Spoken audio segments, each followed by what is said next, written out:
Komið heil og sæl og verið velkomin í föstudagsþáttinn sem verður að venju fjölbreyttur. Við ætlum meðal annars að ræða verkefni tengt ungskáldum hérna í Eyjafirði. Fáum hana Önnu Richards, gjörningadrottningu í heimsókn til okkar. Við ræðum leikverkum geðklofa og fræðumst finnska viku í Hofi. En við ætlum að byrja á því að fjalla hérna aðeins bók sem kom út nú bara í gær. Svarfdæla sísl heitir hún, verið velkomin. Takk fyrir það. Takk fyrir. Hvernig kviknaði þessi hugmynd að skrifa þessa bók? Það góð spurning. Hún kviknaði ekki neitt. Þetta bara varð. Það var aldrei ætlunin í rauninni að þetta yrði að bók.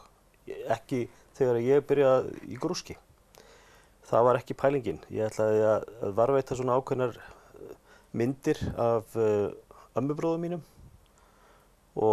En síðan bara leiddi eitt af öðru og mér fannst það svo margt áhugavert sem ég vissi bara ekkert sem tengdist þessum afabróður okkar og ömmubróður okkar segi ég og áður en ég vissi af þá var ég búinn að skrifa sögu hans og sögu allra þeirra systkina, það voru 7 og síðan þegar það var tilbúið þá fórum við að velta aðeins vöngum yfir því hvort að við ættum bara ekki útvíka verkefnið og komið sem fyrir almenningssjóni því að það var þarna margt í þessu sem við töldum að ætti erindi til miklu fleiri heldur en okkar bara í fjölskyldunni. Og úr varð að við ákváðum að útvíka verkefnið og skrifa meira og hinir 2 kaflarnir tengjast og líka þessu byggðarlagi, Svarfaðardal. Þannig að þráðurinn í gegnum þessa bók Svarfaðardalur en hún á mjög víða skírskotun á allan hátt. Þannig að hinir 2 kaflarnir Húsabakkaskóla, sögu hans í 50 ár og gerð og aðdraganda myndarinnar lands og svona.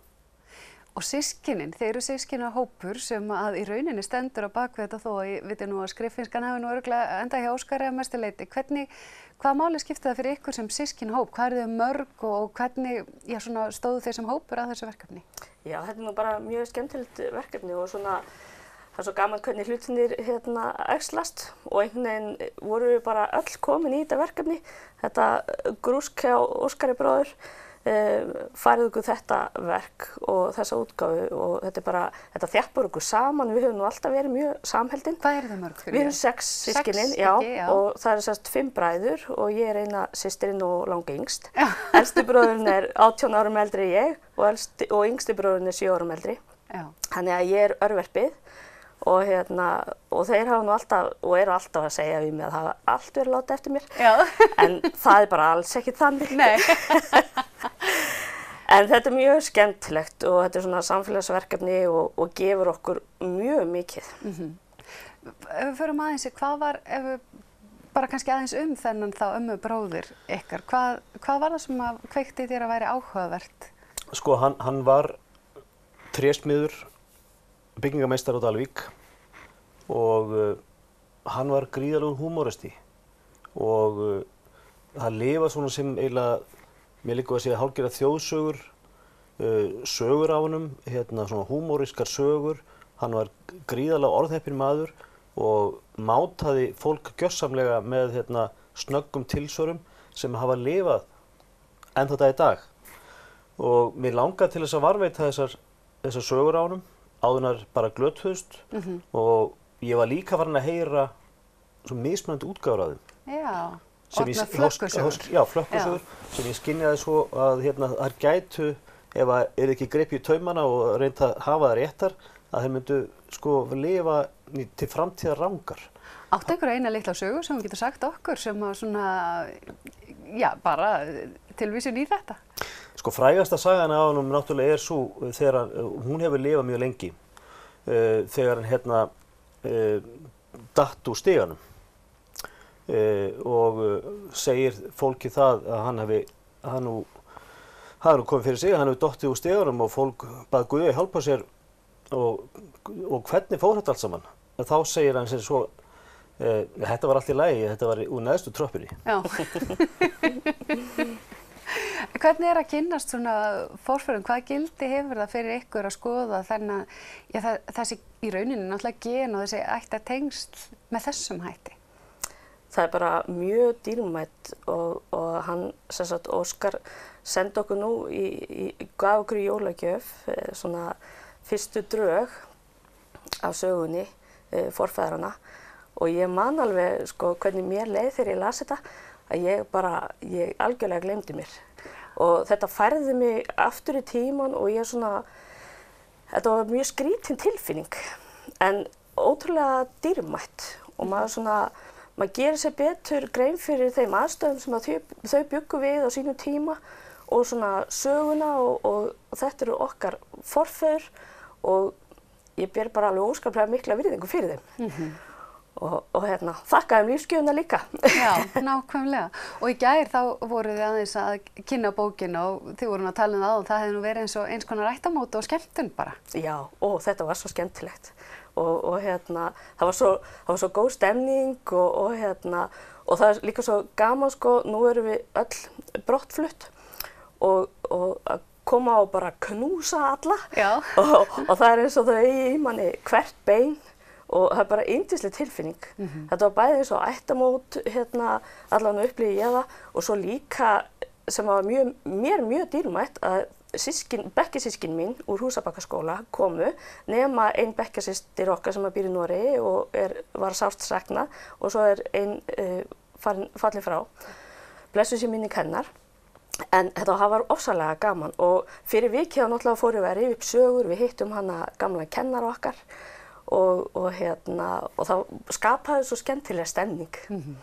En Húsabakkaskóli, hann er alveg þriðjungur bókarinnar og eins og sjáum á þá, ég veit nú ekki hvort að fólk sér þetta hérna, getur kannski prófað að, ef þú heldur aðeins á hana og getur fólk svona aðeins séð, þetta er sko þú. Þetta stundar kraftliftingar með þessu. Ég hef grínað svolítið með að fólk með djúpi rúmi og sofnar og fær þetta ofan sig þá getur það góðið skaðast. Já, nákvæmlega. En þetta er mjög, það kemur fólki gríðarlega á óvart hvað þetta er mikil bók. Hún er 560 síður og með 500 ljósmyndir. Þetta er gríðarlega mikil heimild þetta byggðarlag og raunin miklu víðar heldur þetta byggðarlag. Hún á sem sagt miklu víðari skírskotun. Ég veit ekki gott að fólk man eftir því, en sko Húsabakkaskóli, hann var nú heldur betur í fréttunum á sínum tíma þegar hann var lagður af. Við verðum mikla deilur það og það er reyndar mjög stutt síðan. 2005 er kennsluðar hætt og mér fannst alltaf magnað þegar ég fór að kafa í þessa sögu að fólk mundi ekki hreinlega síðustu 3-4 árin. Það var eins og það væri búið að bara loka það vegna þess að það urðu mjög mikil svona særindi og vonbrigði af hálfu margra þarna útrá sem náttúrulega höfðu verið í Húsabakkaskóla og áttu börn þar. En ég skynjaði það þannig að fólk hafa bara búin að loka á þetta. Já, bara gleyma neikvæðu minningunum og varðveita rómantísku gömlu. Já, akkúrat þannig. En ég held að okkur hafi tekist að ná þessari sögu nokkuð heildstæðri saman og það er gríðarlega mikil verðmæti í því fólgin að við náðum saman myndum sem við heldum að væri bara ekki til.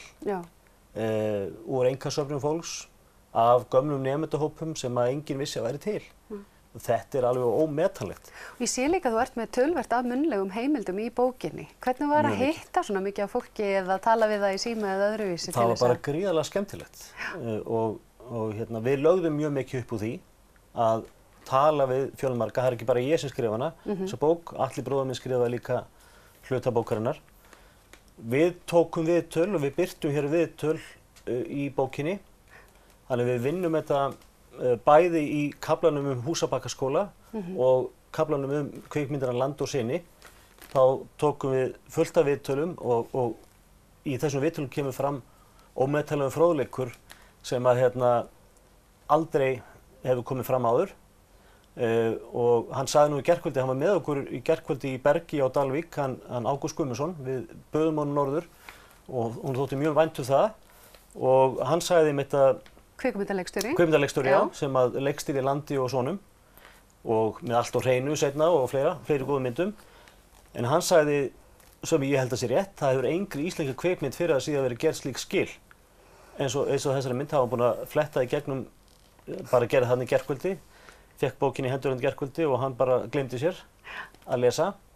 Mér varst líka rosalega gaman sem að systir mín sagði mér í morgun að heyra að einn úr hennar nemendahópi, skólasískinum, hann hafði verið á einhverju spjallþræði þeirra skólasískinna og gat ekki fara að sofa og las til 3 í nótt. Það átti mig gaman að heyra. Yndislegt. Til hamingju bæði með bókina og þennan afrakstur og þessi menningarverðmæti sem að þið færið okkur. Og ég hvet fólk til þess að bara nálgast bókina. Já, við erum að selja hana systkinin og þetta verður reyndar síðar til víðar. En mér langar það kannski til þess að nefna það bara í forbifarten að hún verður kynnt í Salnum í Kópavogi eftir viku. Sem sagt annan laugardag, 21. október og þá væntum við að sjá annað ættarmót af höfuðborgarsvæðinu. Hljómar vel. Ættarmót úr Svarfaðardal og Dalvíkurbyggð í Salnum í Kópavogi en við höldum áfram í föstudagsþættinum eftir augnablik.